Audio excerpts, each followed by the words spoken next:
Selamat pagi, siang, sore, maupun malam untuk Pak Greg dan teman-teman. Perkenalkan, nama saya Kurnia Prasetyo Rini dengan NIM 22S10234 dari Fakultas Psikologi. Di video ini saya akan mereaction video dari Pak Greg yang berjudul Apakah Kontemplasi Iman Mampu Menyembuhkan? Di dalam video tersebut terdapat artikel yang berkaitan yang berjudul Faith Contemplation, a phenomenological and neuropsychological investigation with health implications. Sebelumnya saya akan menjelaskan tentang apa itu kontemplasi terlebih dahulu. Jadi kontemplasi adalah proses perenungan atau proses introspeksi supaya lebih mengenal diri sendiri dengan lebih baik. Di artikel ini mengatakan bahwa individu yang memiliki spiritualitas yang tinggi atau yang sehat, maka fisiknya juga akan lebih sehat daripada orang yang spiritualitasnya rendah. Hal ini terjadi karena psikis dapat mempengaruhi fisik seseorang. Tujuan penelitian ini menurut penulis adalah untuk menyelidiki apakah ada hubungan antara kontemplasi dengan pengalaman kesehatan. Ada 3 tahapan, yaitu pre-kontemplasi, kontemplasi, dan post-test atau post-kontemplasi. Apakah manusia bisa sehat dengan satu cara atau berbagai cara?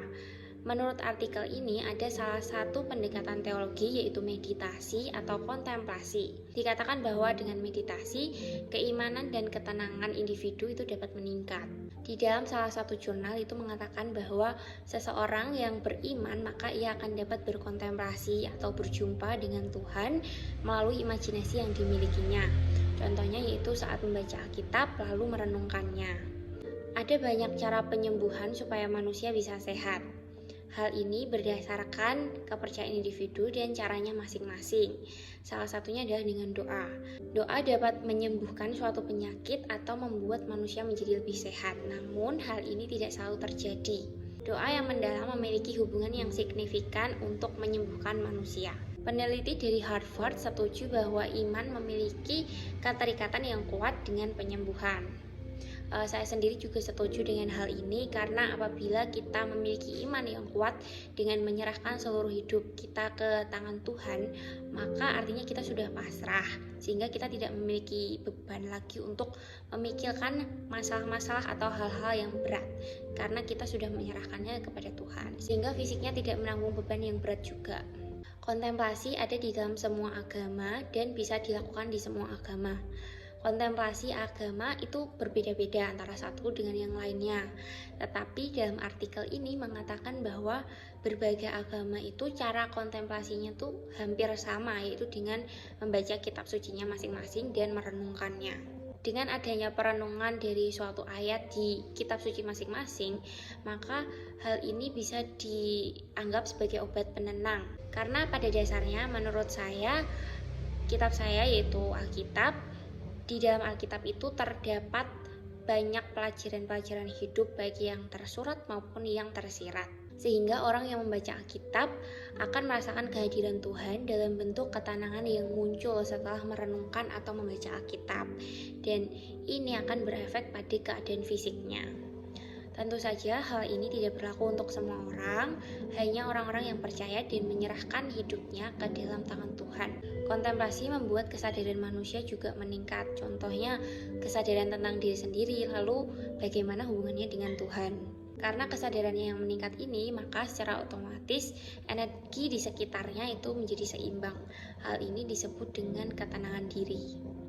Lalu bagaimana orang bisa menggunakan kontemplasi untuk penyembuhan menurut agama saya? Menurut agama saya, mungkin kontemplasi itu bisa dilakukan dengan cara berdoa, lalu membaca Alkitab dan merenungkannya, sampai mencapai pada ketenangan tertentu. Orang-orang yang melakukan kontemplasi cenderung akan lebih tenang dalam menghadapi suatu permasalahan. Walau terkadang di dalam level ketenangan tertentu itu akan ada distraksi yang mengganggu ketenangan yang sudah dimilikinya. Emosi yang tidak stabil akan sangat mengganggu dan dapat membuat individu menjadi tidak sehat karena tidak melakukan kontemplasi dengan baik. Mereka yang memiliki ketenangan dan emosi yang stabil merasa diuntungkan dengan adanya kontemplasi ini, karena mereka akan masuk ke dalam tubuh dan jiwa yang baru dan akan memiliki persepsi bahwa Tuhan mencintai mereka. Di perkuliahan hari ini saya berkesempatan untuk membuka dan membaca serta merenungkan Alkitab saya. Namun jujur di kontemplasi kali ini saya belum bisa merasakan kehadiran Tuhan di tengah-tengah saya, karena saya merasa saya belum memiliki emosi yang stabil, sehingga sulit untuk berkonsentrasi dengan merenungkan apa yang sudah saya baca. Namun saya juga mengalami sedikit perubahan setelah saya berkontemplasi, yaitu saya menjadi lebih berpikiran positif tentang apa yang sudah saya lakukan hari ini, lalu mengevaluasi diri saya tentang kegiatan-kegiatan saya hari ini, dan tentunya saya juga menjadi lebih bersyukur dan menikmati hari-hari saya. Sekian video reaction dari saya, terima kasih.